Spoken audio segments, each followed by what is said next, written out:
Next on Newsmax Prime, Donald Trump and the Supremes. Baby love, my baby love. No, not those Supremes, the 8 justices who are waiting for a 9th on the Supreme Court bench. The Donald comes up with a top 10 list plus one as possible candidates for that vacancy. Meantime, not much domestic tranquility for the Democrats. Will their convention this summer end up like Chicago in '68? Plus, a reformed radical leftist who transformed himself into one of our nation's best conservative authors. David Horowitz joins us to talk about his new book, and you can join us by phone with your calls and comments as Newsmax Prime starts right now.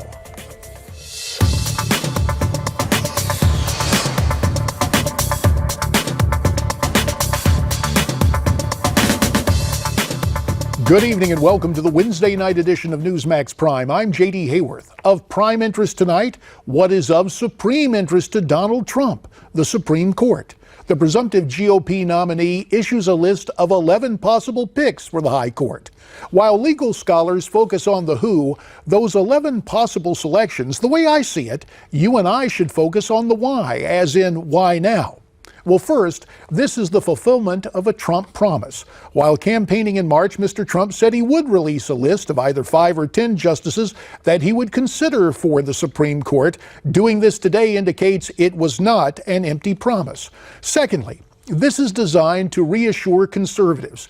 Texas Senator Ted Cruz, who I regard as perfectly suited for a Supreme Court appointment, was at his lawyerly best on the campaign trail, attacking Trump as a president who would pick a non-conservative for the court, planting a seed of doubt in the minds of voters. Mr. Trump's announcement should rip that out by its metaphorical roots. And finally, this reaches out to recalcitrant Republicans with the strongest argument Trump can offer. You and I have heard it time and again. The next president could very well shape the Supreme Court for the next generation. Whatever the imagined faults and foibles of Mr. Trump, they pale into insignificance when we consider the specter of Hillary Clinton appointing constitutional contortionists of the left to profoundly change our country and our culture from the Supreme Court. At least that's the way I see it.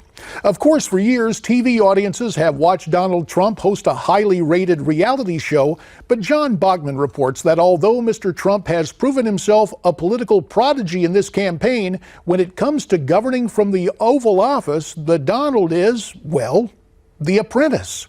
That's right, JD, and apparently willing to learn every day this week. We've seen Donald Trump take the steps you'd expect from a presidential nominee, and today he's showing his skeptics that he knows how to play Washington's game. Come on, guys. The education of Donald Trump continues. The billionaire and presumptive GOP nominee meeting with Henry Kissinger, a former national security advisor and Secretary of State to Presidents Nixon and Ford. Today's meeting, just the latest chapter in the real estate mogul's most important development project yet, his presidential campaign. But overall, I have to be very happy with the outcome. The Trump-Kissinger foreign policy huddle also comes one day after Trump raised eyebrows yet again, saying he would meet with North Korea's Kim Jong-un. Sure, I would speak to him. I have no problem with speaking to him. But at least inside the Trump campaign, signs of more domestic tranquility and more cooperation between the Washington outsider and the Republican Party's inner circle. They've now finalized a joint fundraising deal. The Wall Street Journal says it, quote, allows donors to write checks of up to $449,000 instead of just $2,700. Also, Trump can now tap a smaller set of wealthy donors for larger checks, that money going to the general election campaign and other key down-ballot races. Trump extending another olive branch to conservatives still anxious about his candidacy, naming 11 potential Supreme Court nominees to replace Justice Antonin Scalia, who died in February. That list includes former clerks for Justices Scalia, Thomas, and the late Chief Justice William Rehnquist, all heroes of the conservative movement. Now also, JD, one of Trump's possible SCOTUS nominees has been mocking Trump on Twitter for the last few months.